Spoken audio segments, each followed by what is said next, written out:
എല്ലാവർക്കും ഓഡിബിൾ ആണോ എന്ന് കമന്റ് ചെയ്തേ. എല്ലാവർക്കും ഓഡിബിൾ ആണോ? ഓക്കെ, അപ്പൊ എല്ലാവർക്കും സ്ക്രീൻ കാണാലോ അല്ലെ? ഓഡിബിൾ ആണ്, എല്ലാവർക്കും സ്ക്രീൻ കാണാലോ അല്ലെ?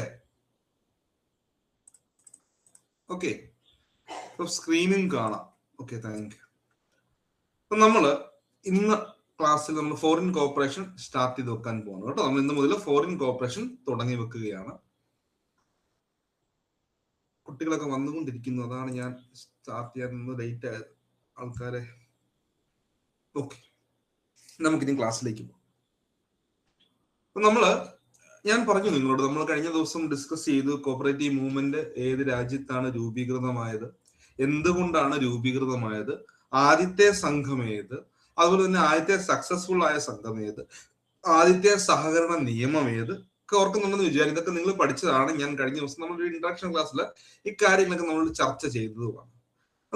ഇന്ന് നമുക്ക് പ്രോപ്പറായിട്ട് നമ്മുടെ സിലബസിൽ പറഞ്ഞിട്ടുണ്ട്. ഫോറിൻ കോർപ്പറേഷനുമായി ബന്ധപ്പെട്ട് നമുക്ക് പഠിക്കണം ഇംഗ്ലണ്ട്, ജർമ്മനി, ഡെൻമാർക്ക് അല്ലെ തുടങ്ങിയ രാജ്യങ്ങൾക്ക് പ്രാധാന്യം നൽകണം. പക്ഷെ അത് മാത്രം പോരാ, നമുക്ക് ഏകദേശം എല്ലാ ഈ ഫോറിൻ കോർപ്പറേഷൻ കൺട്രീസും നമുക്ക് ചർച്ച ചെയ്തും കൂടെ മുൻപോട്ട് പോകണം എന്ന് ഓർത്ത് വെച്ചേക്കാം. ഓക്കെ, അപ്പം നമുക്ക് സ്റ്റാർട്ട് ചെയ്യാം. ഞാനിവിടെ ഉൾപ്പെടുത്തിയിട്ടുള്ള എല്ലാ പോയിന്റ്സുകളും വളരെ പ്രധാനപ്പെട്ടതാണ്. അപ്പൊ ഇമ്പോർട്ടന്റ് പോയിന്റ്സ് മാത്രമേ തരുന്നുള്ളൂ, വലിച്ചു വാരി ഒന്നും തരുന്നില്ല. ഇമ്പോർട്ടന്റ് ആയ പോയിന്റ്സുകളും അതുപോലെ പഠിക്കേണ്ട കാര്യങ്ങൾ മാത്രമേ തരുന്നുള്ളൂ. നമുക്ക് പഠിക്കാൻ പുസ്തകങ്ങളൊക്കെ നോക്കിക്കഴിഞ്ഞാൽ ഒരുപാടുണ്ട്, അതിന്റെ കാര്യമൊന്നുമില്ല. ചോദിക്കാൻ ചാൻസ് ഉള്ളതും ചോദിച്ചിട്ടുള്ളതുമായി ബന്ധപ്പെട്ട കാര്യങ്ങൾ ഞാൻ ഇവിടെ നോട്ടായിട്ട് തരുന്നുള്ളൂ. ബാക്കി കാര്യങ്ങൾ ഞാൻ പറയും. ഓരോന്നും നിങ്ങൾക്ക് ചിലപ്പോൾ ചില ടേംസുകളൊന്നും അറിയത്തില്ലെങ്കിൽ ഞാൻ അതെല്ലാം പറഞ്ഞു തന്നെ പോവുകയുള്ളൂ കേട്ടോ. നമുക്ക് സ്റ്റാർട്ട് ചെയ്യാം. ആൾക്കാർ വന്നുകൊണ്ടിരിക്കുന്നു. നമ്മൾ ഈ സ്റ്റാർട്ട് ചെയ്യാൻ പോകുമ്പോൾ കുട്ടികൾ ഇങ്ങനെ വന്നുകൊണ്ടിരിക്കുന്നുണ്ട്, അവരെ അഡ്മിറ്റ് ചെയ്യാൻ സമയം. ഓക്കെ, അപ്പൊ ആദ്യം തന്നെ നമ്മൾ പറഞ്ഞു ഇംഗ്ലണ്ട് എന്ന് പറഞ്ഞ രാജ്യത്താണ് സഹകരണ പ്രസ്ഥാനം രൂപീകൃതമായത് അല്ലെ? ഓർക്കുന്നുണ്ടോ? കഴിഞ്ഞ ദിവസം നമ്മൾ ഫസ്റ്റ് പറഞ്ഞ കാര്യങ്ങൾ നിങ്ങൾ ഓർക്കുന്നുണ്ടോ? എന്താണ്? ഇംഗ്ലണ്ടിലാണ് ഇതിന്റെ ബർത്ത് പ്ലേസ്. അപ്പൊ ഞാൻ പറഞ്ഞു ഈ സഹകരണ പ്രസ്ഥാനത്തിനെ മാത്രമായിട്ട് പഠിക്കണ്ട, കൺസ്യൂമർ കോപ്പറേറ്റീവ്സ്, കൺസ്യൂമർ മൂവ്മെന്റിന്റെ, ഹൗസിംഗ് കോപ്പറേറ്റീവ്സ് അല്ലെങ്കിൽ ഹൗസിംഗ് കോപ്പറേറ്റീവ്സിന്റെ അല്ലെങ്കിൽ സ്റ്റോർ മൂവ്മെന്റ്, ഇവയൊക്കെ രൂപീകരിച്ചത് എവിടെയാണ്? ഇംഗ്ലണ്ടിലാണ്. അത് ഒരുപാട് തവണ നമ്മളോട് ചോദിച്ചിട്ടുണ്ട്. ഞാൻ പറഞ്ഞു ഇൻഡസ്ട്രിയൽ റവല്യൂഷന്റെ ആ ഒരു ഈവൽ എഫക്ട് മൂലമാണ് രൂപീകരിക്കപ്പെട്ടത്, സഹകരണ പ്രസ്ഥാനങ്ങൾ രൂപീകരിക്കപ്പെട്ടത്. അതിൽ തന്നെ ഞാൻ പറഞ്ഞു കോപ്പറേറ്റീവ് മൂവ്മെന്റിന്റെ ജന്മസ്ഥലം കൺസ്യൂമർ കോപ്പറേറ്റീവ്സ്. കോപ്പറേറ്റീവ് മൂവ്മെന്റിന്റെ ഉള്ളിൽ തന്നെ വരുന്നത് കൺസ്യൂമർ. ലോകത്ത് ആദ്യമായിട്ട് ഇത് കൺസ്യൂമർ മൂവ്മെന്റ് ആയിട്ടാണ് ഇത് സ്റ്റാർട്ട് ചെയ്തത് എന്നുള്ള കാര്യം നമ്മൾ മനസ്സിലാക്കണം. ഓക്കെ, കൺസ്യൂമർ മൂവ്മെന്റ് ആയിട്ടാണ് ഇത് സ്റ്റാർട്ട് ചെയ്തത്. അതുകൊണ്ട് തന്നെയാണ് കൺസ്യൂമർ കോപ്പറേറ്റീവ്സിന്റെ ജന്മസ്ഥലം ഏതാന്ന് ചോദിച്ചാൽ അതും ഇംഗ്ലണ്ടാണ്. ഹൗസിംഗ് സംഘങ്ങളുടെ ജന്മദേശം അല്ലെങ്കിൽ ബർത്ത് പ്ലേസ് എന്ന് ചോദിച്ചാൽ അതും ഇംഗ്ലണ്ടാണ്. സ്റ്റോർ മൂവ്മെന്റ്, ഓക്കെ, റബ്സിനെ കുറിച്ച് നമ്മൾ സ്റ്റോർ മൂവ്മെന്റ് ആണ്. സ്റ്റോർ മൂവ്മെന്റുകളും രൂപീകൃതമായത് എവിടെ തന്നെയാണ്? ഇതെല്ലാം ഇംഗ്ലണ്ട് രൂപീകരിച്ചതാണ് എന്ന് ഓർത്ത് വെച്ചേക്കുക. ഇതെല്ലാം എന്താണ്? ഇവയെല്ലാം ഇംഗ്ലണ്ടിൽ. സോ അതുകൊണ്ട് തന്നെ നമുക്ക് പറയാം birth place cooperative movement, consumer movement, housing cooperatives and store movement, ഇതെല്ലാം എന്താണ് മക്കളെ? ഇതെല്ലാം ഇംഗ്ലണ്ടിലാണ് രൂപീകരിക്കപ്പെട്ടത്. അടുത്തത് രണ്ടാമത്തെ പോയിന്റ് കണ്ടോ? സ്റ്റാർട്ടഡ് ബൈ മോട്ടിവേറ്റഡ് പീപ്പിൾ, അതായത് ജനങ്ങൾ സ്വമേധയാ മുൻപോട്ട് വന്ന് രൂപീകരിച്ച പ്രസ്ഥാനമാണ് സഹകരണ പ്രസ്ഥാനം, എസ്പെഷ്യലി ഇംഗ്ലണ്ടിൽ. ഞാൻ നിങ്ങളോട് കഴിഞ്ഞ ദിവസം പറഞ്ഞു, ആരും നിർബന്ധിച്ചല്ല, ആ ചൂഷണങ്ങൾക്കൊക്കെ എതിരെ ജനങ്ങൾ സ്വമേധയാ മുൻപോട്ട് ഇറങ്ങി വന്ന് രൂപീകരിച്ച പ്രസ്ഥാനമാണ് ഈ സഹകരണ പ്രസ്ഥാനം. സോ അതുകൊണ്ട് തന്നെ നമുക്ക് സ്റ്റാർട്ടഡ് ബൈ മോട്ടിവേറ്റഡ് പീപ്പിൾ, ജനങ്ങൾ സ്വമേധയാ മോട്ടിവേറ്റഡ് ആയിട്ട് മുൻപോട്ട് വന്ന് രൂപീകരിച്ച പ്രസ്ഥാനമാണ് കോപ്പറേറ്റീവ് മൂവ്മെന്റ്. അത് ലോകത്തും അതെ ഇംഗ്ലണ്ടിലാണ് രൂപീകരിക്കപ്പെട്ടത്. അടുത്ത വളരെ പ്രധാനപ്പെട്ട നോക്കിയേ, ഈ പോയിന്റ്സുകൾ നിങ്ങളോട് ചോദിച്ചിട്ടുണ്ട്. മെക്ക ഓഫ് കോപ്പറേഷൻ, കോപ്പറേറ്റീവ്സിന്റെ മെക്ക എന്നറിയപ്പെടുന്നത് അല്ലെ, മെക്ക ഓഫ് കോപ്പറേഷൻ എന്നറിയപ്പെടുന്നത് ഏതാണ്? ഇംഗ്ലണ്ടാണ്. ഞാൻ പറയുന്നത് മനസ്സിലാവുന്നുണ്ടോ? ഞാൻ പറയുന്നത് മനസ്സിലാവുന്നുണ്ടോ? ഉണ്ട് ഒന്ന്. ഓക്കെ, ശരി. അപ്പൊ മെക്ക ഓഫ് കോപ്പറേഷൻ എന്നറിയപ്പെടുന്നത് ഇംഗ്ലണ്ടിലെയാണ്. അപ്പൊ നമുക്ക് ഓട്ടോമാറ്റിക്കായിട്ട് മനസ്സിലൊരു ചോദ്യം വരാം, മെക്ക മദീന അല്ലെ? മക്ക മദീന നമ്മൾ എപ്പോഴും പറയാറുണ്ട് അല്ലെ? അതൊരു എന്താ പറയുക, എപ്പോഴും പറയുന്നത് മക്ക മദീന. പത്രത്തിലും പ്രാധാന്യം അർഹിക്കുന്ന രണ്ട് കാര്യങ്ങളാണ് മക്ക മദീന. സോ അതുകൊണ്ട് തന്നെ മക്ക എന്ന് പറയുന്നത് ഇംഗ്ലണ്ട് ആണെങ്കിൽ മദീന എന്ന് പറയുന്നത് ഏതാണ്? ജർമ്മനിയാണ്. മനസ്സിൽ ഓർത്ത് വെച്ചേക്കാൻ, ഞാൻ ജർമ്മനിയുടെ ക്ലാസ് എടുക്കുമ്പോൾ പറഞ്ഞു തരും. അപ്പൊ ഓർത്ത് വെച്ചാൽ മെക്ക ഓഫ് കോപ്പറേഷൻ എന്നറിയപ്പെടുന്നത് ഇംഗ്ലണ്ട് ആണ് അല്ലെ? പിന്നെ cradle of cooperative movement in the world, ലോകത്തെ സഹകരണ പ്രസ്ഥാനത്തിന്റെ ക്രാഡിൽ എന്നറിയപ്പെടുന്ന എന്തിനെ കുറിച്ചാണ്? ഏത് രാജ്യത്തെയാണ് വിശേഷിപ്പിക്കുക എന്ന് ചോദിച്ചാൽ അതും ഇംഗ്ലണ്ടാണ്. Cradle of cooperative movement, cradle of consumer cooperative movement എന്നൊക്കെ വിശേഷിപ്പിക്കുന്നത് എന്തിനെയാണ്? ഇംഗ്ലണ്ടിനെയാണ്. അപ്പൊ ഇംഗ്ലണ്ട് എന്ന് പറഞ്ഞ രാജ്യത്തിന് ഒരുപാട് വിശേഷങ്ങളുണ്ട്. Birth place of cooperative movement, consumer movement, housing cooperatives, store movement, Mecca of cooperation, cradle of cooperative movement എന്നൊക്കെ നമ്മൾ വിശേഷിപ്പിക്കുന്നത് ഇംഗ്ലണ്ടിനെയാണ്. അടുത്തത് വളരെ പ്രധാനപ്പെട്ട ഒരു പോയിന്റ് ആണ് അടുത്ത് പഠിക്കാനുള്ളത്. The first cooperative legislation in the world, ലോകത്തിലെ ആദ്യത്തെ സഹകരണ നിയമം. ഞാൻ ഓൾറെഡി പറഞ്ഞതാണ് ഫസ്റ്റ് ക്ലാസ് അല്ലെ. The first cooperative legislation in the world, അതിന്റെ പേരാണ് industrial and provident societies act of 1852.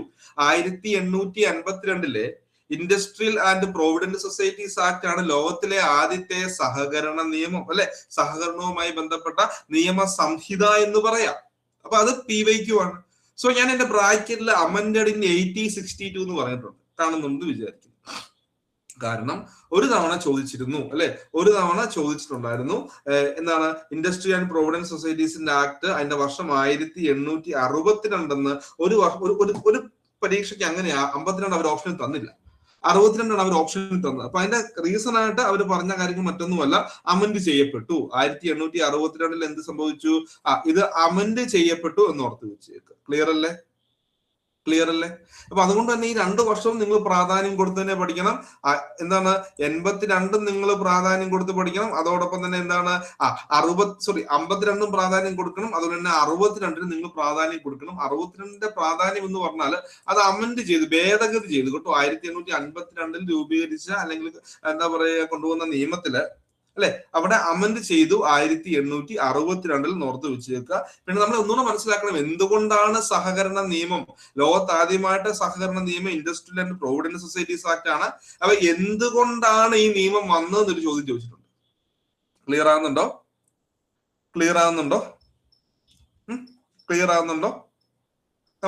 അത് എന്തുകൊണ്ടാണ് നിയമം വന്നതെന്നൊരു ചോദ്യം വരില്ലേ? ഇപ്പൊ എന്തുകൊണ്ടാണ് ഈ നിയമം വന്നത് എന്ന് ചോദിച്ചാൽ 1844 ഡിസംബർ 21 രൂപീകൃതമായ Rochdale equitable pioneer society, REPS എന്ന് പറയും. ആ റെപ്സിന് എന്ത് നൽകാൻ? നിയമപരമായ പരിരക്ഷ നൽകണം, ലീഗൽ പ്രൊട്ടക്ഷൻ നൽകാൻ വേണ്ടിയാണ് 1852 ലോകത്തിലെ ആദ്യത്തെ സഹകരണ നിയമം രൂപീകൃതമായത്. അപ്പൊ നമ്മുടെ മനസ്സിലേക്ക് ഒരു ചോദ്യം വരാം, നിങ്ങളുടെ മനസ്സിലേക്ക് വന്നു കാണും. 1852 industrial and provident societies act വന്നത്.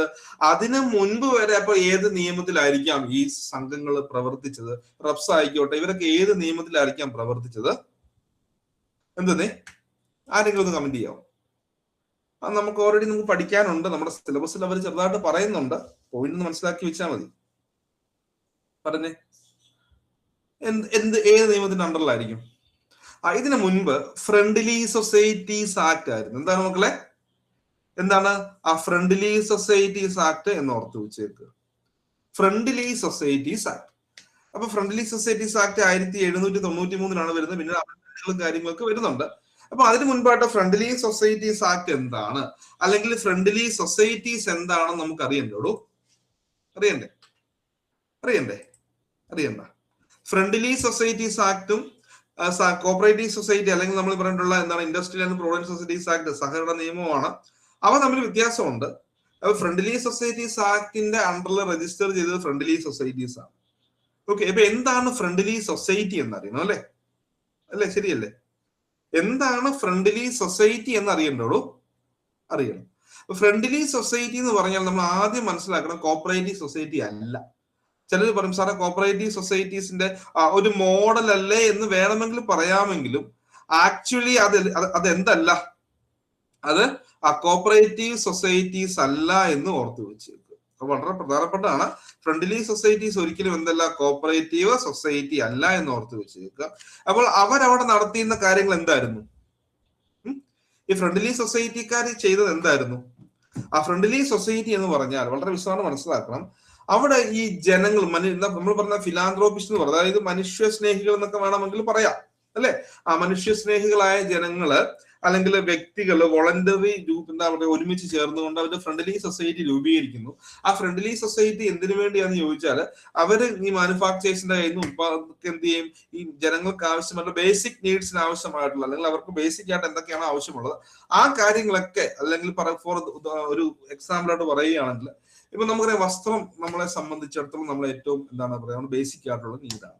അപ്പൊ ഫോർ എക്സാമ്പിൾ ഇപ്പൊ നിങ്ങൾ ആലോചിക്കുകയാണെങ്കിൽ ഈ വസ്ത്രങ്ങൾ അതിന്റെ മാനുഫാക്ചേഴ്സിന്റെ കയ്യിൽ നിന്ന് എന്താണ് മേടിച്ചുകൊണ്ട് ഓക്കെ ലാഭമൊന്നും ഇല്ലാതെ അല്ലെങ്കിൽ വളരെ തുച്ഛമായ ഒരു ലാഭത്തിൽ കൂടുതൽ ലാഭമില്ലാതെയാണ് ലാഭമില്ലാതെ ആൾക്കാർക്ക് എന്ത് ചെയ്യുകയാണ് വിൽക്കുന്നു. അപ്പൊ നമുക്ക് വേണമെങ്കിൽ അതിനെ ഒരു ഫ്രണ്ട്ലി സൊസൈറ്റി എന്ന് പറഞ്ഞുകൂടെ? ഒരു ഫ്രണ്ട്ലി സൊസൈറ്റി സാധാരണക്കാരെ സഹായിക്കാൻ വേണ്ടി മനുഷ്യ സ്നേഹികളായ ജനങ്ങൾ എന്ത് ചെയ്യുകയാണ് അല്ലെങ്കിൽ വ്യക്തികൾ അവർ വോളണ്ടറി അസോസിയേറ്റ് ചെയ്ത് രൂപീകരിച്ച ഒരു സൊസൈറ്റി എന്ന് പറയും. പക്ഷെ അതിനെ കോപ്പറേറ്റീവ് സൊസൈറ്റിയുമായിട്ട് താരതമ്യം ചെയ്യാൻ പറ്റില്ല. ഇവ രണ്ടും രണ്ടാണ് എന്ന് മനസ്സിലാക്കുക. ക്ലിയർ ആയോ എന്താ സംഭവം ഏകദേശം? ഇപ്പൊ കോപ്പറേറ്റീവ് സൊസൈറ്റീസിലെ പ്രവർത്തനങ്ങൾ പോലെയല്ല, ബേസിക് ആയിട്ടുള്ള നീഡ്സുകൾ അല്ലെ ബേസിക് ജനങ്ങളുടെ ബേസിക് നീഡ്സ് നിറവേറ്റാൻ വേണ്ടി അവർക്ക് ആവശ്യമായിട്ടുള്ള അങ്ങനത്തെ കാര്യങ്ങൾ എന്താണ് മാനുഫാക്ചേഴ്സിന്റെ കയ്യിൽ നിന്നൊക്കെ വളരെ തുച്ഛമായ വിലയ്ക്ക് മേടിച്ച് അത് ലാഭമില്ലാതെ വിൽക്കുന്നു. അതായത് ഒരു സേവനം എന്നാണ് പ്രോപ്പറായിട്ട് മനസ്സിലാക്കാൻ പറ്റും. ഇതിനെയാണ് നമുക്ക് ഫ്രണ്ട്ലി സൊസൈറ്റി എന്ന് അർത്ഥമാക്കുക. ക്ലിയർ ആയോ എന്താണ് ഫ്രണ്ട്ലി സൊസൈറ്റി എന്ന്? ഫ്രണ്ട്ലി സൊസൈറ്റി ഏകദേശം പലയിടത്തും പല രീതിയിലാണ് ആൾക്കാർ ഇതിനെ നിർവചിക്കുന്നത്. വളരെ സിമ്പിൾ ആയിട്ട് പറയാം, മനുഷ്യ സ്നേഹികളായ ജനങ്ങൾ സ്വമേധയാ ഒരു വോളണ്ടറിയായിട്ട് എന്ത് ചെയ്യുകയാണ്, ഒരു കൂട്ടമാകുന്നു, അവർ ചെറിയൊരു സൊസൈറ്റി പോലെ രൂപീകരിക്കുന്നു. പക്ഷെ ഇത് കോപ്പറേറ്റീവ് സൊസൈറ്റി അല്ല. അതുകൊണ്ടാണ് നമ്മൾ പറഞ്ഞു, കാരണം നമ്മുടെ റെപ്സിലേക്ക് വന്നപ്പം അവർ കുറെ കാര്യങ്ങൾ വ്യത്യസ്തമായിട്ട് ചെയ്തു. അപ്പൊ അവർക്ക് നിയമപരമായ പരിരക്ഷ വേണം. അതുകൊണ്ടാണ് ഈ industrial and provident societies act അന്ന് ബ്രിട്ടീഷ് പാർലമെന്റ് രൂപീകരിച്ചത് എന്ന് ഓർത്ത് വെച്ചേക്കുക. ക്ലിയർ അല്ലേ? ഓക്കെ, അടുത്ത പോയിന്റ് നോക്കാം. Holyoake house is the headquarters of cooperative union in England. ഇംഗ്ലണ്ടിലെ കോപ്പറേറ്റീവ് യൂണിയന്റെ, നമ്മുടെ അടുത്ത സഹകരണ യൂണിയൻ ഉണ്ടല്ലോ, അതുപോലെ ഇംഗ്ലണ്ടിലെ കോപ്പറേറ്റീവ് യൂണിയന്റെ ഹെഡ്ക്വാർട്ടർ അറിയപ്പെട്ടിരുന്ന പേര് എന്താണ്? ഹോളിയോക്ക് എന്ന് ഓർത്ത് വെച്ചേക്ക്. ക്ലിയർ അല്ലേ? അതും ക്ലിയർ ആണ് എന്ന് ഞാൻ വിചാരിക്കുന്നു. ഓക്കെ, അതും ക്ലിയർ ആണ് എന്ന് വിചാരിക്കുന്നു. അത്ര വലിയ പഠിക്കുകയൊന്നും വേണ്ട. പിന്നെ വളരെ പ്രധാനപ്പെട്ട കുറച്ച് ടേംസുകൾ നിങ്ങൾ പഠിക്കണം.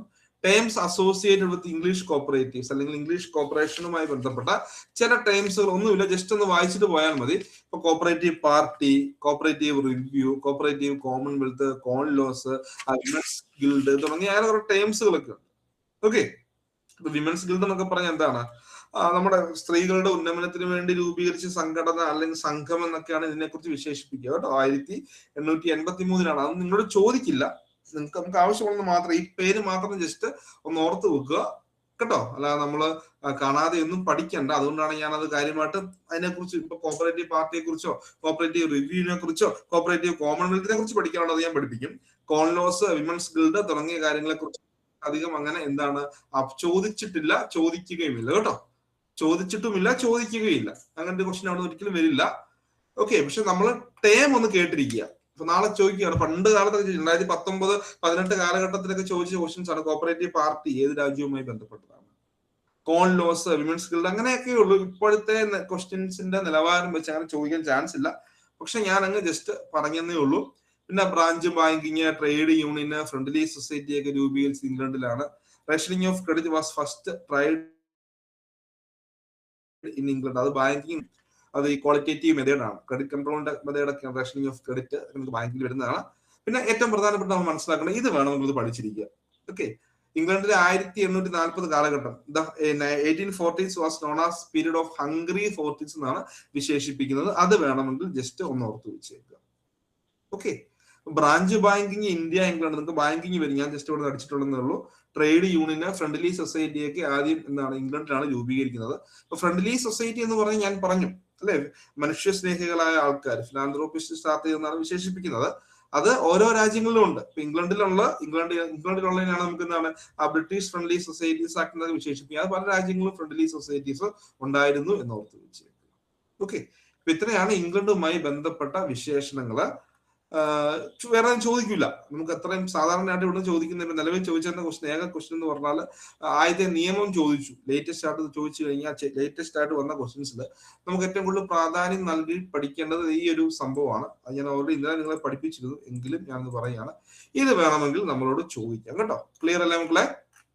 ഇത് വേണമെങ്കിൽ ചോദിക്കാം, പക്ഷെ ബാക്കിയൊക്കെ ഒന്ന് കേട്ടിരിക്കുക.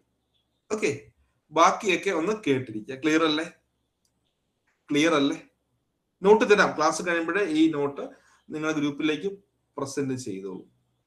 ഓക്കെ, ഇത്തരം കാര്യങ്ങളാണ് ഇമ്പോർട്ടന്റ് ആയിട്ടുള്ള കാര്യങ്ങളൊക്കെ നമ്മൾ ചർച്ച ചെയ്ത്, വേറെ ഒന്നുമില്ല കേട്ടോ. ഓക്കെ, പല പുസ്തകങ്ങളും ഒരുപാട് കാര്യങ്ങളൊക്കെ കിടപ്പുണ്ട്, അതൊന്നും വേണ്ട, അല്ലെങ്കിൽ ആവശ്യമില്ല. ആവശ്യമുള്ളത് മാത്രം പഠിച്ച് പരീക്ഷ എഴുതി വിജയിച്ചാലും മതി. സോ നെക്സ്റ്റ് നമ്മൾ ഡിസ്കസ് ചെയ്യാൻ പോകുന്ന റോബർട്ട് ഓവനെ കുറിച്ചാണ്. പുള്ളിയെ കണ്ടല്ലോ അല്ലെ, പുള്ളിയുടെ ഫോട്ടോ കാണാമല്ലോ അല്ലെ, കാണാമോ? അദ്ദേഹമാണ് സഹകരണ പ്രസ്ഥാനത്തിന്റെ പിതാവ് എന്ന് നമ്മൾ വിശേഷിപ്പിക്കുന്നത്. നമ്മളൊക്കെ ഇന്ന് സഹകരണ ബാങ്ക്, ഞങ്ങളൊക്കെ സഹകരണ ബാങ്കിൽ ജോലി ചെയ്തു, നിങ്ങളൊക്കെ നാളെ സഹകരണ ബാങ്കിൽ ജോലി ചെയ്യാൻ പോകുന്നു.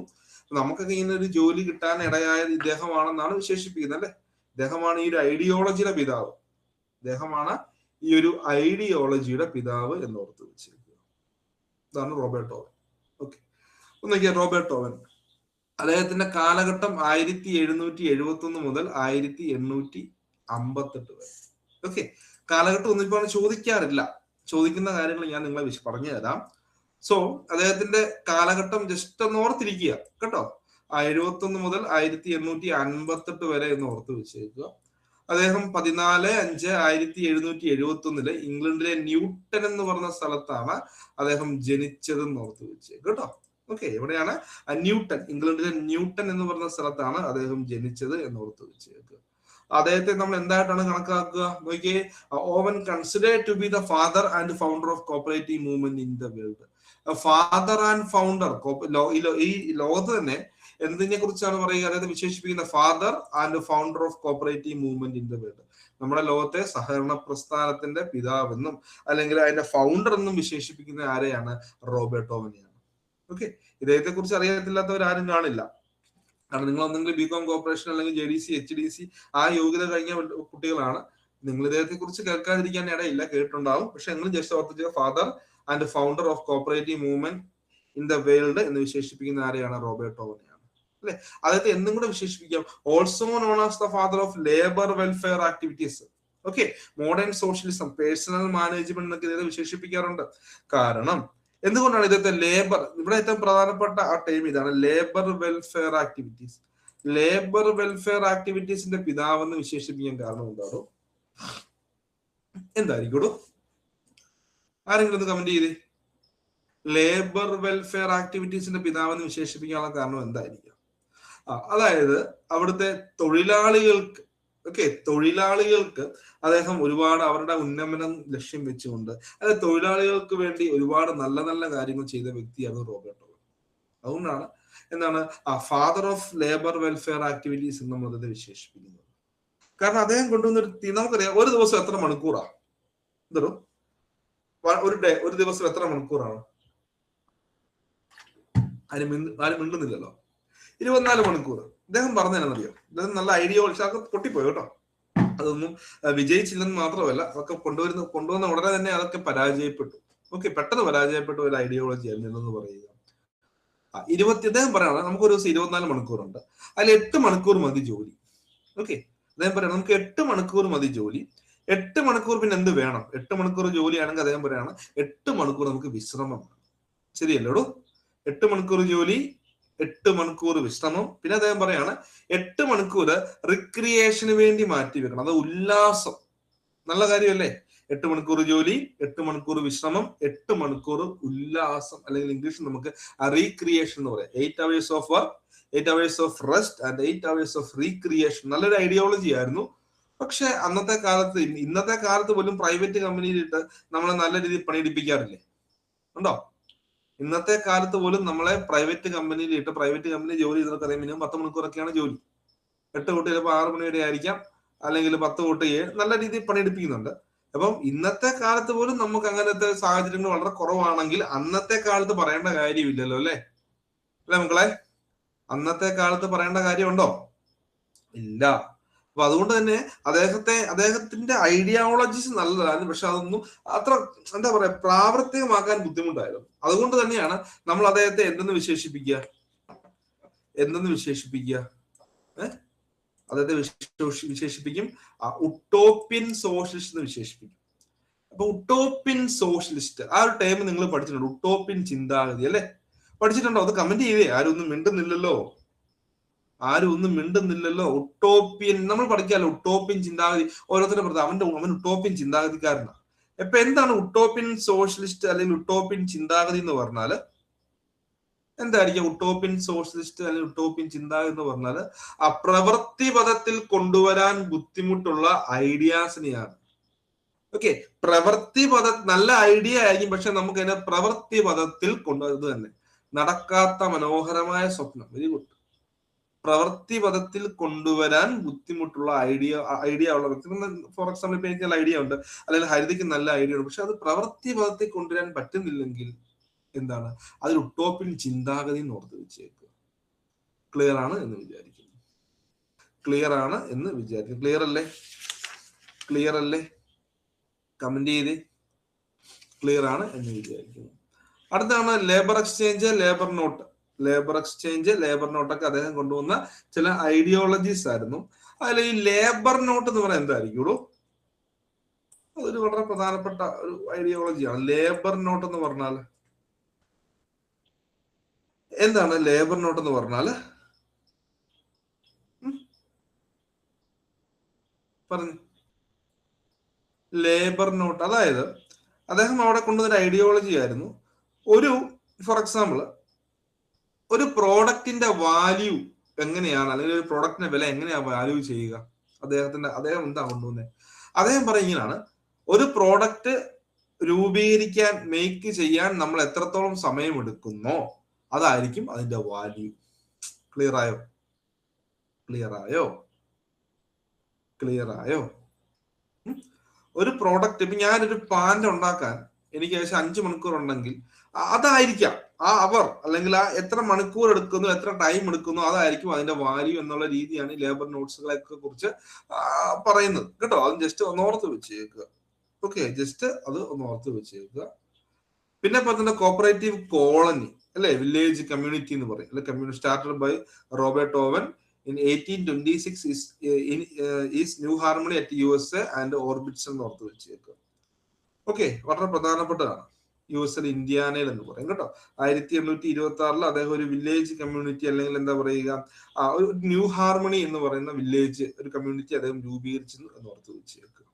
ഓക്കെ, പിന്നെ ഓർത്ത് വെച്ചേക്കുക, no competition, no money and no profit is related to Owen. Robert ഓവനുമായി ബന്ധപ്പെട്ട ഒരു കൊട്ടേഷൻ ആണ്, അല്ലെ അദ്ദേഹത്തിന്റെ പ്രധാനപ്പെട്ട ഒരു കൊട്ടേഷൻ. അദ്ദേഹം പറയാണ് നോ കോമ്പറ്റീഷൻ, അതുപോലെ തന്നെ എന്താണ്, no competition and no money and no profit is related to Owen എന്ന് ഓർത്ത് വെച്ച്. അദ്ദേഹം പറയാണ് കോമ്പറ്റീഷൻ ഇല്ല, മണി ഇല്ല, പ്രോഫിറ്റ് ഇല്ല. No competition, no money and no profit is related to Robert Owen. അതൊക്കെ നടക്കുന്ന കാര്യമാണോ? അതൊക്കെ നടക്കുന്ന കാര്യമാണോ? അതൊക്കെ നടക്കുന്ന കാര്യമാണോ? അത് നടക്കുന്ന കാര്യമല്ല. ഓക്കെ, പിന്നെ ജസ്റ്റ് അന്ന് ഓർത്ത് വെച്ചേക്കുക. പിന്നെ നമ്മൾ പറഞ്ഞു Owen started his career as mill worker and later become the mill owner എന്നാ പറയുക. എന്ന് വെച്ചാൽ എന്താ അർത്ഥമാക്കുക? എന്തായിരുന്നു? അദ്ദേഹത്തിന്റെ കരിയർ സ്റ്റാർട്ട് ചെയ്തത് ഒരു മിൽ വർക്കറായിട്ടായിരുന്നു. അദ്ദേഹം പിന്നീട് ഒരു മിൽ ഓണറായി മാറി. അതെങ്ങനെയാണെന്നറിയാമോ? അറിയാമോന്നേ? മിൽ വർക്കറായിട്ട് കരിയർ സ്റ്റാർട്ട് ചെയ്തയാള് പിന്നീട് ആ മില്ലിന്റെ ഓണറായി മാറി, അല്ലെങ്കിൽ ഉടമസ്ഥനായി മാറി എന്ന് പറയും. എങ്ങനെയായിരിക്കും?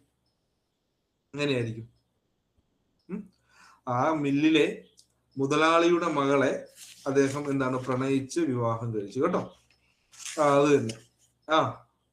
സത്യം. മില്ലിലെ ആ മില്ലുണ്ടല്ലോ, അതായത് ജോലിക്കാരനായ മില്ലിന്റെ മുതലാളിയുടെ മകളെ തന്നെ പുള്ളി കയ്യിലടിച്ച് സെറ്റാക്കി കല്യാണം കഴിച്ച് പുള്ളി അവിടുത്തെ ഉടമസ്ഥനായി മാറി. പുള്ളിക്കാരുടെ പേര് എന്താണ് പുള്ളിക്കാരുടെ പേര് അറിയാവോ? കരോളിന ഡെയിൽ എന്ന് പറയും കേട്ടോ. Carolina Dale. അത് ചോദിക്കുന്നില്ല, ഞാനങ്ങ് പറയുന്നേ ഉള്ളൂ. പിന്നെ ന്യൂലനാർട്ട് മില്ല് റോബർട്ട് ഓവനോട് ബന്ധപ്പെട്ടതാണ്. നോക്കി, അദ്ദേഹം കൊണ്ടുവന്ന ഞാൻ പറഞ്ഞത് 8 hours of labour, 8 hours of recreation and 8 hours of rest. അദ്ദേഹത്തിന്റെ മില്ലിൽ കൊണ്ടുവന്ന ഒരു എന്താ പറയുക, ഞാൻ പറയും 10, 16, 17 മണിക്കൂർ പണി ചെയ്യിപ്പിച്ചുകൊണ്ടിരുന്നിടത്ത് അദ്ദേഹം ഈ 8 മണിക്കൂർ ജോലി, 8 മണിക്കൂർ റീക്രിയേഷൻ, 8 മണിക്കൂർ റെസ്റ്റ് എന്നൊരു ഐഡിയോളജി കൊണ്ടുവന്നു. പിന്നെ ഏറ്റവും വളരെ പ്രധാനപ്പെട്ട ഒരു കാര്യമാണ് the aim of cooperative colony. ഞാൻ പറഞ്ഞൊരു കോളനി രൂപീകരിച്ചെന്ന് പറഞ്ഞു. എന്തുകൊണ്ടാണ് അദ്ദേഹം ഒരു കോപ്പറേറ്റീവ് കോളനി രൂപീകരിച്ച് എന്തിനു വേണ്ടിയാന്ന് ചോദിച്ചാല് എന്താണ് ചൈൽഡ് ലേബർ ഇല്ലാതാക്കാനും അതോടൊപ്പം തന്നെ എന്താണ് ഈ മിഡിൽമെൻ, ഓക്കെ, ആ മിഡിൽമെന്റിനെ ഇല്ലാതാക്കാനും വേണ്ടിയാണെന്ന് ഓർത്തു വെച്ചു കേട്ടോ. അദ്ദേഹം രൂപീകരിച്ച കോപ്പറേറ്റീവ് കോളനിയുടെ പ്രധാനപ്പെട്ട ലക്ഷ്യം ബാലവേല ഇല്ലാതാക്കുക, അതോടൊപ്പം തന്നെ എന്തോടെയാണ് ആ മിഡിൽമെന്റിനെ ഇല്ലാതാക്കുക കേട്ടോ. ക്ലിയർ ആവുന്നുണ്ടോ? ആൻഡ് ഓൾസോ എന്താണ് elimination of middlemen, and also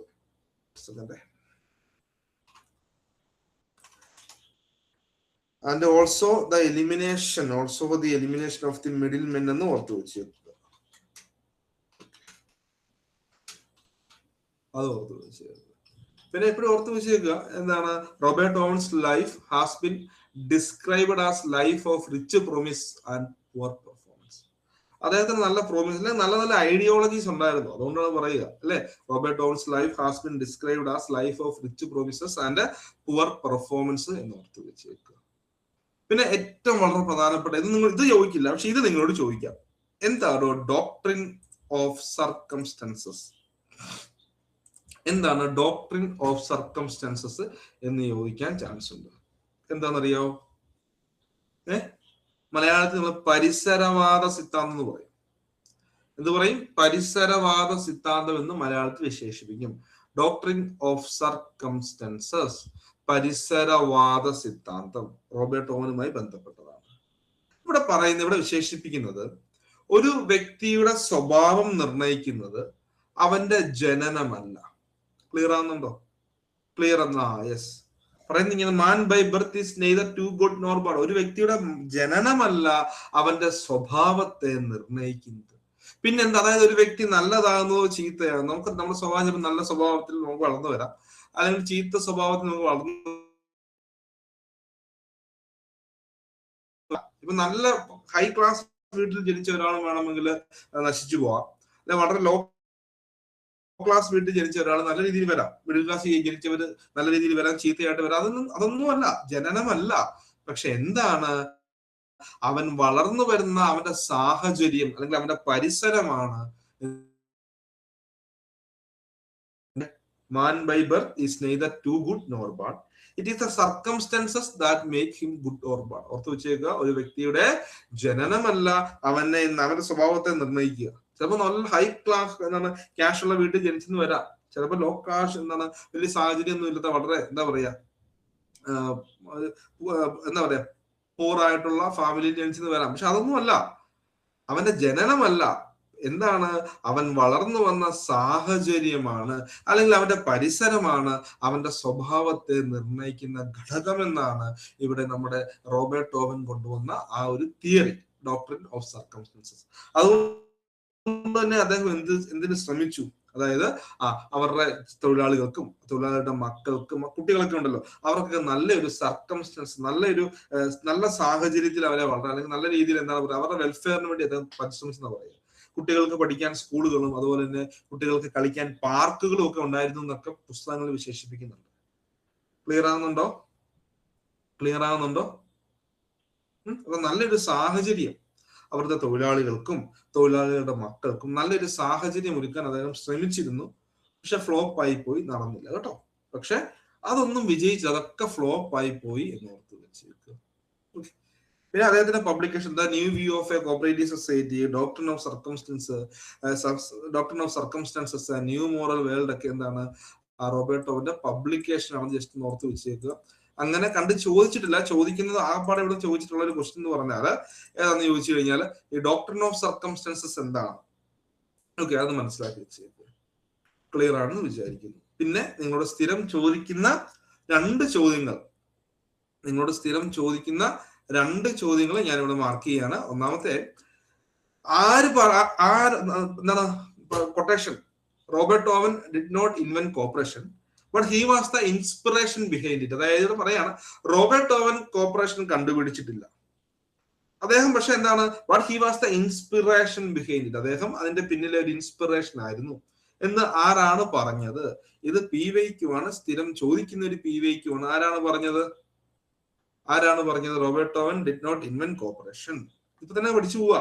Robert Owen did not invent corporation, but he was the inspiration behind it. ഓർത്ത് വെച്ചേക്ക്, according to CRFA, Robert Owen did not invent corporation but he was the inspiration behind it. CR ഫേ ആണ് കേട്ടോ. പിന്നെ life and ideals of Robert Owen. Life and ideals of Robert Owen എന്ന് പറയുന്ന book എഴുതിയത് ആരാന്ന് ചോദിച്ചാൽ അത് A.L. മോർട്ടൺ ആണ്. ആരാണ് അത്? A.L. മോർട്ടൺ ആണെന്ന് ഓർത്തു വെച്ചു. ഇത് നിങ്ങളോട് ചോദിച്ചിട്ടുണ്ട്. ഈ രണ്ടെണ്ണമാണ് സാധാരണ റോബർട്ട് ഓവനുമായി ബന്ധപ്പെട്ട് നമ്മളോട് ചോദിച്ചിട്ട് പുസ്തകങ്ങൾ അല്ലെങ്കിൽ കൊട്ടേഷൻസ് ഓർത്ത് വെച്ചേക്കുക. CR ഫേ പറഞ്ഞു, ഇപ്പൊ തന്നെ പഠിച്ചു പോവുക. Robert Owen did not invent corporation but he was the inspiration behind it. A.L. Morton പറഞ്ഞ എന്താണ്, എഴുതിയ ബുക്കാണ് life and ideals of Robert Owen എന്ന് ഓർത്ത് വെച്ചേക്കുക. ഓക്കെ, 1858 നവംബർ 17 അദ്ദേഹം അന്തരിച്ചു എന്ന് ജസ്റ്റ് ഒന്ന് ഓർത്ത് വെച്ചേക്കുക. മക്കളെ, ഏകദേശം ഇത്രയും കാര്യങ്ങൾ മനസ്സിലായോ? കാണാതെ പഠിക്കണമെന്നോ അല്ലെങ്കിൽ ഒറ്റ ക്ലാസ്സിൽ മനസ്സിലാവണമെന്നൊന്നുമില്ല. എങ്കിലും ഞാൻ ചോദിക്കുകയാണ്, ഏകദേശം റോബർട്ട് ഓവനെ കുറിച്ച് മനസ്സിലായോ? നിങ്ങൾ പഠിച്ചിട്ടുള്ളതാണ്. ഓക്കെ അല്ലെ? നിങ്ങൾ അത് ഓൾറെഡി പഠിച്ചിട്ടൊക്കെ ഉള്ളതാണ്. എങ്കിലും ഞാനൊന്ന് പറഞ്ഞതാണ്. കാരണം നമ്മളൊന്ന് അറിഞ്ഞിരിക്കുക കേട്ടോ. നമ്മൾ ഒന്ന് അറിഞ്ഞിരിക്കുക. ഓക്കെ,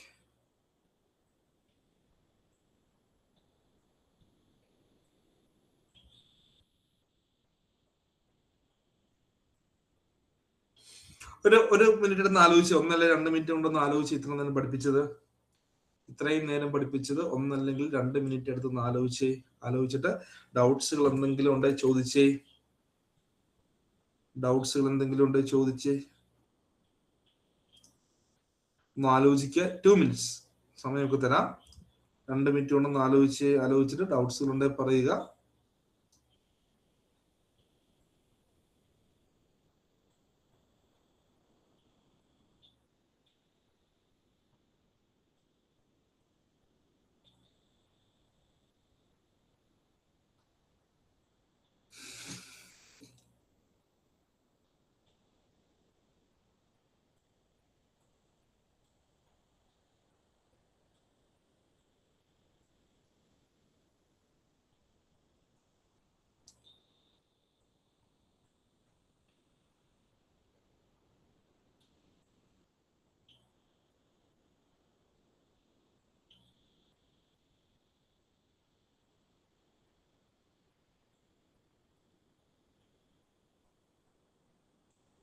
നോക്കിയേ 2 മിനിറ്റ്സ്. പിന്നെ വില്യം കിങ്ങിനെ കുറിച്ച് പഠിച്ചു തീർക്കാനുണ്ട്. റോക്ക്ഡെയിൽ പൈരീസിനെ കുറിച്ച് പഠിക്കാനുണ്ട്.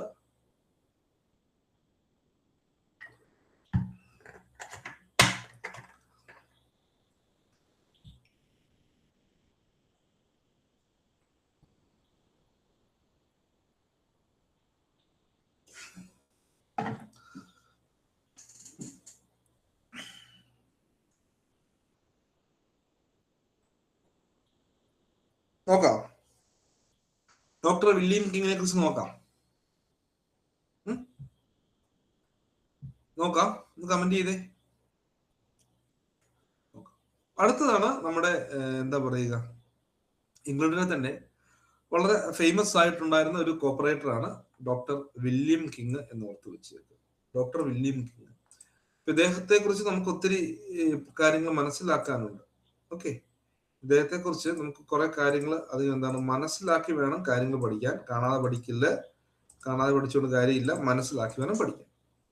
ജനനത്തെ കുറിച്ചൊന്നും ചോദിക്കില്ല. 1786 1865 അദ്ദേഹത്തിന്റെ ജനനം, മരണം, അതൊന്നും അത്ര കാര്യമായിട്ട് ചോദിക്കില്ല. ഏറ്റവും പ്രധാനപ്പെട്ട ചോദിക്കുന്ന ഒന്നാമത്തെ പോയിന്റാണ് father of cooperative education in the world. ലോകത്തെ സഹകരണ വിദ്യാഭ്യാസത്തിന്റെ പിതാവ് എന്ന് വിശേഷിപ്പിക്കുന്ന ആരെയാണെന്ന് ചോദിക്കാം. ആരെയാണ് സഹകരണ വിദ്യാഭ്യാസത്തിന്റെ പിതാവ് എന്ന് വിശേഷിപ്പിക്കുന്നത്?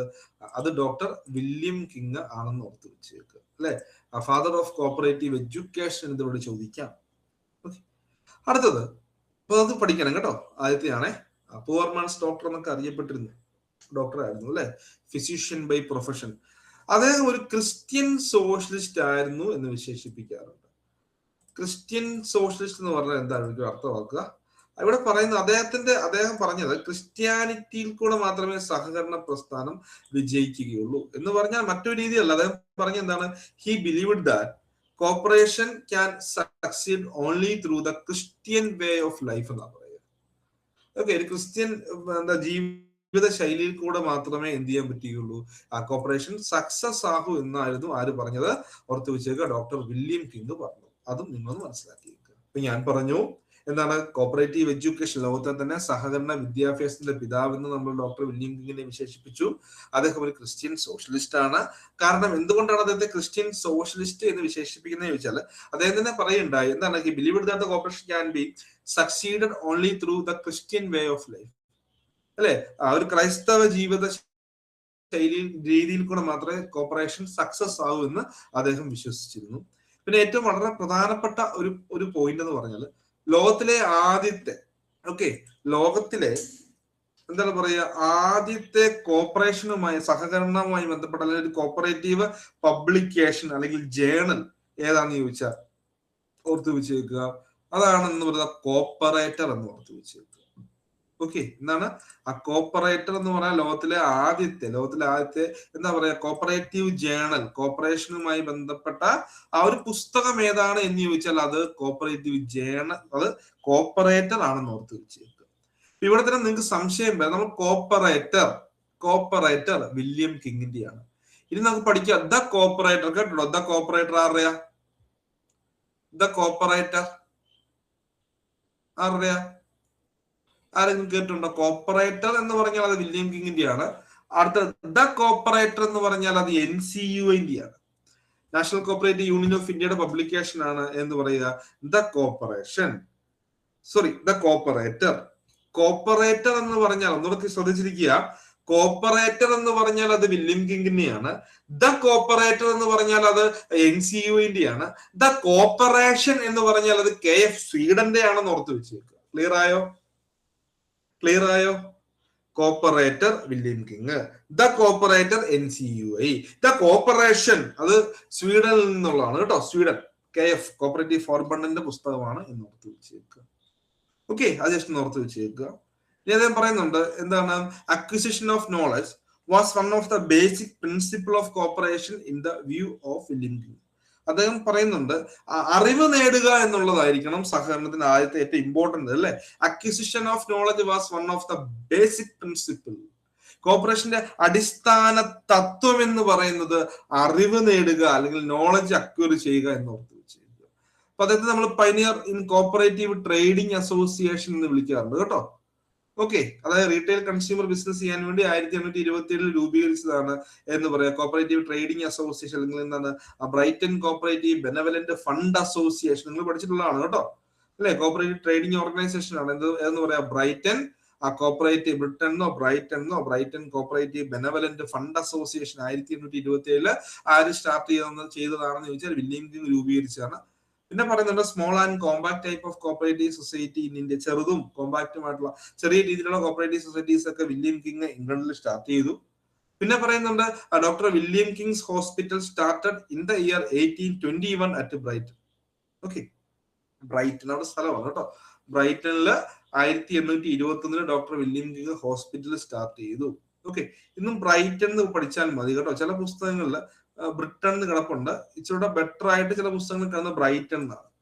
ഞാൻ അതങ്ങനെ മാറ്റിയേക്കും.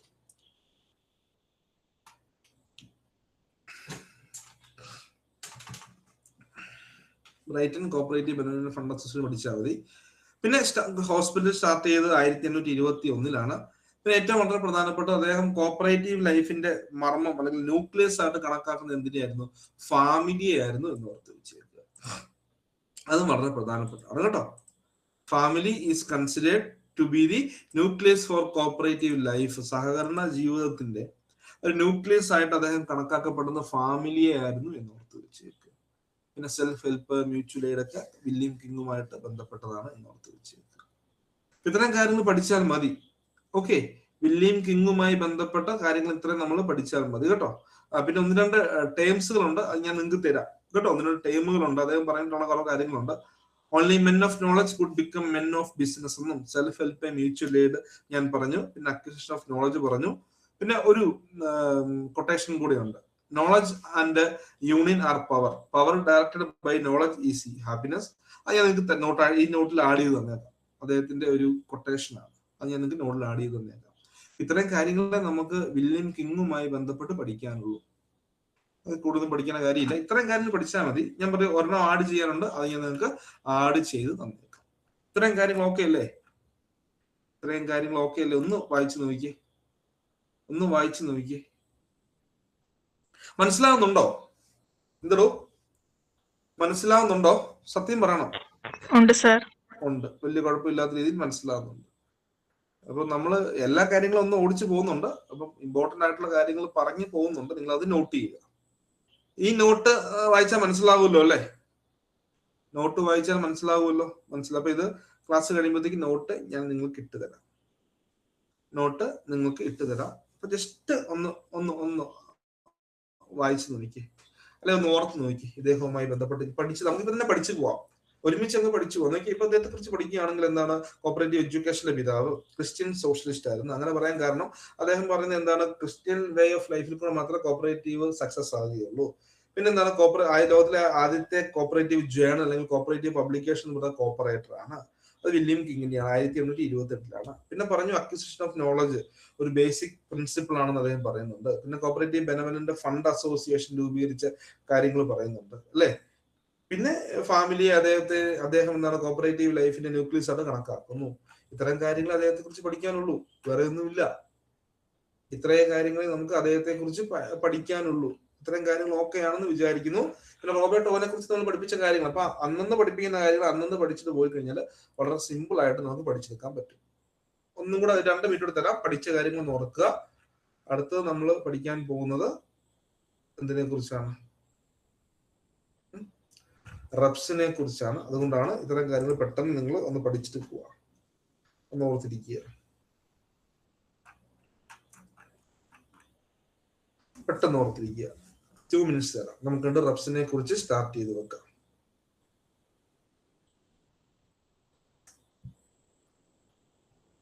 സംശയങ്ങളുണ്ടെങ്കിൽ ചോദിക്കുക. അതിനകത്തൊരു മടിയും വിചാരിക്കേണ്ട. മനസ്സിലാകുന്നില്ല എന്നുണ്ടെങ്കിൽ നിങ്ങൾ മസ്റ്റായിട്ട് ചോദിക്കുക, സാറേ അത് മനസ്സിലായില്ല എന്ന് ധൈര്യമായിട്ട് പറയാം. മറ്റു പ്രശ്നങ്ങളൊന്നുമില്ല. ഡൗട്ട്സ് ഉണ്ടെങ്കിൽ മസ്റ്റായിട്ട് നിങ്ങൾ ചോദിച്ചിരിക്കണം കേട്ടോ.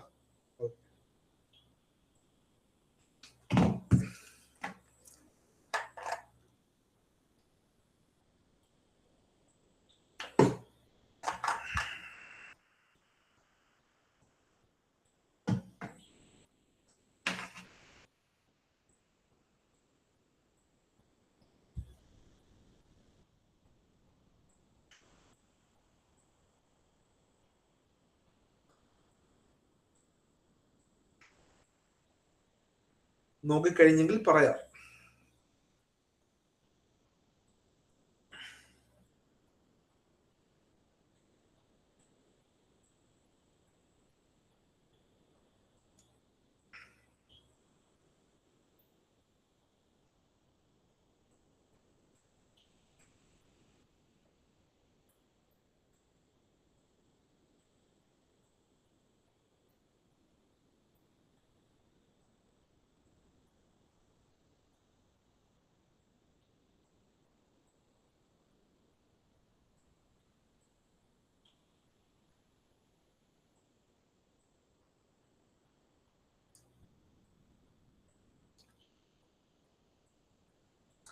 ഓക്കെ ആണോ?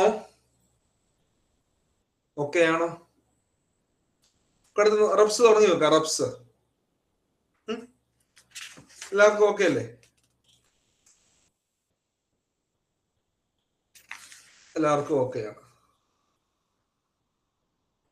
അടുത്തതാണ് നമ്മള്, ഇവരാണ് റബ്സ് കേട്ടോ, റോക്കഡൈൽസ്. എല്ലാത്തിനും ഫോട്ടോയും കൂടി ഞാൻ ആഡ് ചെയ്തിട്ടുണ്ട്. അപ്പം റബ്സിനെ കുറിച്ച് നമുക്ക് ആദ്യം മനസ്സിലേക്ക് വരേണ്ട founder father of cooperative store movement. Cooperative store movement രൂപീകരിച്ചതിന്റെ പിതാക്കന്മാരെന്ന് വിശേഷിപ്പിക്കുന്ന ആരാന്ന് ചോദിച്ചാൽ അത് റബ്സിനെയാണ്. പിന്നെ വളരെ പ്രധാനപ്പെട്ട first successful cooperative society in the world, ലോകത്തിലെ ആദ്യത്തെ സക്സസ് ആയ സംഘം ഏതാന്ന് ചോദിച്ചാൽ അത് റബ്സ് ആണ്. എന്തുകൊണ്ടാണ് അത് സക്സസ് ആയത്? എന്തുകൊണ്ടാണ് സക്സസ് ആയത്? എന്തോ ഞാൻ കഴിഞ്ഞ ക്ലാസ്സിൽ പറഞ്ഞായിരുന്നത്. റബ്സ് സക്സസ് ആകാനുള്ള കാരണം എന്താണ്? ആരെങ്കിലും പറയുമോ? റബ്സ് സക്സസ് ആകാനുള്ള കാരണം എന്താണ്? അവർ കോപ്പറേറ്റീവ് പ്രിൻസിപ്പിൾസ് ഇൻട്രൊഡ്യൂസ് ചെയ്തതിനു ശേഷം അത് അവർ ഫോളോ ചെയ്തു. ഇൻട്രൊഡ്യൂസ് ചെയ്യുക മാത്രമല്ല ചെയ്തത്, എന്താണ് പറയുന്നുണ്ട്, അവര് കോപ്പറേറ്റീവ് പ്രിൻസിപ്പിൾസ് ഇൻട്രൊഡ്യൂസ് ചെയ്യുകയും അതുപോലെ തന്നെ അത് ഫോളോ ചെയ്യുകയും ചെയ്തത് കൊണ്ടാണ് അവർ സക്സസ് ആയത് എന്ന് ഓർത്ത് വെച്ചത്. ഓക്കെ, ക്ലിയർ അല്ലേ? ക്ലിയർ അല്ലേ? ക്ലിയർ അല്ലേ? ക്ലിയർ ആണ്. അപ്പം പറയുന്നത് എന്താണ്? കോപ്പറേറ്റീവ് പ്രിൻസിപ്പിൾസ് ഫോളോ ചെയ്തു. ആദ്യം 1860 അവരുടെ പൊതുയോഗത്തിലാണ് അവരത് ഇൻട്രൊഡ്യൂസ് ചെയ്യുന്നത് ഓർത്ത് വെച്ചേക്കുക. നിങ്ങൾക്ക് നമ്മൾ ഈ റെപ്സുമായി ബന്ധപ്പെട്ട് പഠിക്കുന്ന ആ ഒരു വർഷം എന്ന് പറഞ്ഞാൽ ഇതായിരിക്കും അല്ലെ. ഇത് പഠിച്ചാൽ മതി. ഇതാണ് പരീക്ഷയ്ക്കും നമ്മളോട് ചോദിക്കുക. 21/12/2021 തിരിച്ചിടാ 12 അല്ലെ. 21/12/1844 എന്ന് പറഞ്ഞാൽ നമ്മൾ പഠിക്കുന്നത്. പക്ഷെ ജസ്റ്റ് ഒന്ന് ഓർത്ത് വെച്ചേക്കുക, സംഘം രജിസ്റ്റർ ചെയ്തത് 24/10/1844. ഓക്കെ, രജിസ്റ്റർ ചെയ്തത് 24/10/1844. ജസ്റ്റ് ഒന്ന് ഓർത്ത് വെച്ചാൽ മതി, കൺഫ്യൂഷൻ അടിക്കരുത്. 21/12/1844 പരീക്ഷയ്ക്കൊക്കെ ചോദിക്കുന്നത്. അത് അവർ ബിസിനസ് ചെയ്യുന്നതാണ്. അപ്പൊ ഞാൻ പറഞ്ഞു, റെപ്സിന് എന്താണ് നിയമപരമായ പരിരക്ഷ കൊടുക്കാൻ വേണ്ടിയാണ് 1852 ലോകത്തിലെ ആദ്യത്തെ സഹകരണ നിയമം എന്ന് വിശേഷിപ്പിക്കുന്ന ഇൻഡസ്ട്രിയൽ പ്രോവിഡന്റ് സൊസൈറ്റീസ് ആക്ട് നിലവിൽ വന്നത്. എന്നാൽ ഓർത്ത് വെച്ചേക്കുന്ന കാര്യം, ഇവര് രജിസ്റ്റർ ചെയ്തത് ഏത് ആക്ടിന്റെ അണ്ടറിലാണെന്ന് ചോദിച്ചാൽ ഫ്രണ്ട്ലി സൊസൈറ്റീസ് ആക്ട് 1793 അണ്ടറിലാണ്. ഓക്കെ, റെപ്സ് ഓർത്ത് വെച്ചേക്കുക 24/10/1844 24/10/1844 ഫ്രണ്ട്ലി സൊസൈറ്റീസ് ആക്ടിന്റെ അണ്ടറിലാണ് രജിസ്റ്റർ ചെയ്തത്. ഓക്കെ, ഇവര് ബിസിനസ് സ്റ്റാർട്ട് ചെയ്തത് 21/12/1844 അതും പഠിച്ചു. പിന്നെ industrial provident societies act 1852 passed by British Parliament എന്തിനു വേണ്ടിയാണ്? which give the Rockdale Pioneer Society legal protection. എന്താണ്? റെപ്സിന് നിയമപരമായിട്ടുള്ള പരിരക്ഷ കൊടുക്കാൻ വേണ്ടിയാണ് റെപ്സ് എന്ത് രൂപീകരിച്ചതെന്ന് ചോദിച്ചാൽ ഓർത്ത് വെച്ചേക്കുക. ഏത് രൂപീകരിച്ചത്? ലോകത്തിലെ ആദ്യത്തെ സഹകരണ നിയമമായ ഇൻഡസ്ട്രിയൽ പ്രോവിഡന്റ് സൊസൈറ്റീസ് ആക്ട് എന്തിനാണ് രൂപീകരിച്ചത്, അല്ലെങ്കിൽ എന്തിനാണ് പാസ്സാക്കിയത് എന്ന് ചോദിച്ചാൽ റെപ്സിന് നിയമപരമായിട്ടുള്ള പരിരക്ഷ കൊടുക്കുന്നത്. പിന്നെ പറഞ്ഞത് 28 ഫാനൽ വീവേഴ്സ് ചേർന്നാണ് രൂപീകരിച്ചത്. ഓരോരുത്തരും ഓരോ പൗണ്ട് വീതം എന്താണ് കോൺട്രിബ്യൂട്ട് ചെയ്ത് 28 പൗണ്ട് വെച്ചാണ് ഇവര് ബിസിനസ് സ്റ്റാർട്ട് ചെയ്തത് എന്ന് ഓർത്ത് വെച്ചേക്കുക. Rochdale equitable pioneer society situate ചെയ്യുന്നത് മാഞ്ചസ്റ്ററിലാണ്. നമ്മൾ പഠിച്ചിട്ടുണ്ട് അല്ലെ. നിങ്ങൾ ഫുട്ബോളുകളെയൊക്കെ കാണുന്നവരാണെങ്കിൽ അറിയാം, മാഞ്ചസ്റ്റർ യുണൈറ്റഡ് എന്നൊക്കെ കേട്ടിട്ടുണ്ടോ? ഉണ്ടോ? മാഞ്ചസ്റ്റർ യുണൈറ്റഡ്, മാഞ്ചസ്റ്റർ സിറ്റി എന്നൊക്കെ കേട്ടിട്ടില്ലേ? അപ്പൊ മാഞ്ചസ്റ്ററിലാണ് റെപ്സ് സിറ്റുവേറ്റ് ചെയ്യുന്നത്. അവിടെ നമ്പർ 2 ടോഡ് ലൈൻ എന്ന് പറയുന്ന സ്ഥലത്താണ്. അതുകൊണ്ട് തന്നെ ഇതിനെ ടോഡ് ലൈൻ സ്റ്റോർസ് എന്നും വിശേഷിപ്പിക്കാറുണ്ട് കേട്ടോ. ഇതിനെ എന്തെന്ന് വിശേഷിപ്പിക്കാറുണ്ട്? ടോഡ് ലൈൻ സ്റ്റോർ എന്ന് വിശേഷിപ്പിക്കാറുണ്ട് എന്നോർത്ത് വെച്ചേക്കുക. ഇനി നിങ്ങൾ ഈ മൈൽസ് ആഷ്വർത്തിന്റെ പേര് നിങ്ങൾക്ക് അധികം അങ്ങനെ കേട്ട് പരിചിതമില്ലായിരിക്കും അല്ലെ. നിങ്ങൾ ഫസ്റ്റ് പ്രസിഡന്റ് എന്ന് പറഞ്ഞാൽ നിങ്ങൾ പഠിച്ചിരുന്ന ചാൾസ് ഹൗറത്ത് എന്നായിരിക്കും അല്ലെ, ചാൾസ് ഹൗറ എന്നായിരിക്കും. പക്ഷെ ഇതും കൂടെ ഓർത്ത് വെച്ചേക്കുക, അവരുടെ ആദ്യത്തെ പ്രസിഡന്റ് എന്ന് പറഞ്ഞാൽ അത് ടെമ്പററി പ്രസിഡന്റ് ആയിരുന്നു. റെപ്സിന്റെ ആദ്യത്തെ പ്രസിഡന്റ് ടെമ്പററി പ്രസിഡന്റ് ആയിരുന്നു. അദ്ദേഹത്തിന്റെ പേര് മൈൽസ് ആഷ്വർത്ത് എന്നായിരുന്നു. കേൾക്കുന്നുണ്ടോ? റെപ്സിന്റെ ആദ്യത്തെ പ്രസിഡന്റ് ഒരു ടെമ്പററി പ്രസിഡന്റ് ആയിരുന്നു. അദ്ദേഹത്തിന്റെ പേര് മൈൽസ് ആഷ്വർത്ത് എന്നായിരുന്നു. റെപ്സിന്റെ ആദ്യത്തെ പെർമനന്റ് പ്രസിഡന്റ് അല്ലെ, അല്ലെങ്കിൽ ഫസ്റ്റ് പ്രസിഡന്റ് എന്ന് ചോദിച്ചാൽ നമ്മൾ പഠിച്ചിട്ടുള്ള ഇതാണ്, ചാൾസ് ഹൗറ എന്നാണ്. അതും കൂടെ ഓർത്ത് വെച്ചേക്കുക. ഓക്കെ, പ്രാധാന്യം കൊടുക്കേണ്ടത് ചാൾസ് ഹൗറയ്ക്കാണ്. അദ്ദേഹമാണ് ആദ്യത്തെ പെർമനന്റ് പ്രസിഡന്റ്. ഇനി പരീക്ഷയ്ക്ക് എടുത്ത് ചോദിക്കുകയാണ്, who is the first temporary president of reps എന്ന് ചോദിച്ചാൽ അത് മൈൽസ് ആഷ്വർത്ത് ആണ്. അവരുടെ ആദ്യത്തെ സെക്രട്ടറി എന്ന് പറയുന്നാൽ എന്താണ്?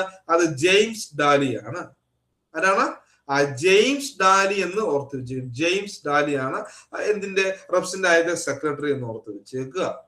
പിന്നെ അവിടെ trade union start by Charles Howarth start ചെയ്ത ട്രേഡ് യൂണിയൻ ആണ് റോക്ക്ഡെയിൽ വീവേഴ്സ് യൂണിയൻ എന്ന് ഓർത്ത് വെച്ചേക്കുക. ഈ ചാൾസ് ഹൗറ നമ്മൾ കോൺസ്റ്റിറ്റ്യൂഷൻ മേക്കർ എന്ന് വിശേഷിപ്പിക്കാറുണ്ട്. പിന്നെ ഈ ഡിവിഡന്റ് കൊടുക്കണമെന്നുള്ള ഐഡിയ ആദ്യമായിട്ട് ഇൻട്രൊഡ്യൂസ് ചെയ്യുന്നത് ഹൗറയാണ്. പിന്നെ നമ്മൾ പറഞ്ഞു, ഞാൻ നിങ്ങൾ വിശേഷിപ്പിച്ച കാര്യം പറഞ്ഞു, റോക്ക്ഡെയിൽ എക്വിറ്റബിൾ റെപ്സ് ആണ് 1844 രൂപീകരിച്ചത്. എന്നാൽ ഞാൻ പറഞ്ഞു നേരത്തെ നിങ്ങൾ പറഞ്ഞല്ലോ എന്താണ് ഫ്രണ്ട്ലി സൊസൈറ്റീസിനെ കുറിച്ച് ഞാൻ നിങ്ങളെ പറഞ്ഞായിരുന്നു അല്ലെ. ഫ്രണ്ട്ലി സൊസൈറ്റിയെ കുറിച്ച് പറഞ്ഞു. അപ്പൊ റോക്ക്ഡെയിൽ ഫ്രണ്ട്ലി കോപ്പറേറ്റീവ് സൊസൈറ്റി രൂപീകരിച്ചത് 1830 ഓർത്ത് വെച്ചു. റോക്ക്ഡെയിൽ അത് ചോദിച്ചിട്ടുണ്ട് ഒരു തവണ ഏതാണ്ട് ചോദിച്ചിട്ടുണ്ട് കേട്ടോ. Rochdale friendly cooperative society, reps അല്ലേ, റോക്ക്ഡെയിൽ ഇക്വിറ്റബിൾ പൈനൽ സൊസൈറ്റി അല്ല, റോക്ക്ഡെയിൽ ഫ്രണ്ട്ലി കോപ്പറേറ്റീവ് സൊസൈറ്റി രൂപീകരിച്ചത് 1830 എന്ന് ഓർത്ത് വെച്ചു. ഓക്കെ. പിന്നെ ഞാൻ പറഞ്ഞു ഹിസ്റ്ററി ഓഫ് റോക്ക്ഡെയിൽ പൈനിയേഴ്സ് എന്ന് പറഞ്ഞ ബുക്ക് എഴുതിയത് ജോർജ് ജേക്കബ് ഹോളിയോക്ക് ആണ്. അപ്പൊ ഈ ഹോളിയോക്ക് ഹൗസ് നമ്മൾ പറഞ്ഞു കോപ്പറേറ്റീവ് യൂണിയൻ, ഇംഗ്ലണ്ടിലെ കോപ്പറേറ്റീവ് യൂണിയൻ ഹെഡ്ക്വാർട്ടർ ആണ് ഹോളിയോക്ക് ഹൗസ് എന്ന് ഞാൻ പഠിപ്പിച്ചിരുന്നു അല്ലെ. അപ്പൊ അതൊരു എന്താ പറയുക, ഒരു വ്യക്തിയുടെ പേരാണ് George Jacob Holyoake. History of Rochdale pioneers എന്ന് പറയുന്ന ബുക്ക് എഴുതിയത് ആരാന്ന് ചോദിച്ചാൽ അത് ജോർജ് ജേക്കബ് ഹോളിയോക്ക് എന്ന് ഓർത്ത് വെച്ചേക്കുക. ഓക്കെ. പിന്നെ റിവേഴ്സ് ഓഫ് ഡ്രീംസ് എന്ന് പറഞ്ഞ ബുക്ക് ഡേവിഡ് ജെ തോംസൺ ആണ്. A century of cooperation in Rochdale എന്ന് പറഞ്ഞ ബുക്ക് എഴുതിയത് ഹെൻറി ബ്രൗൺ ആണ്.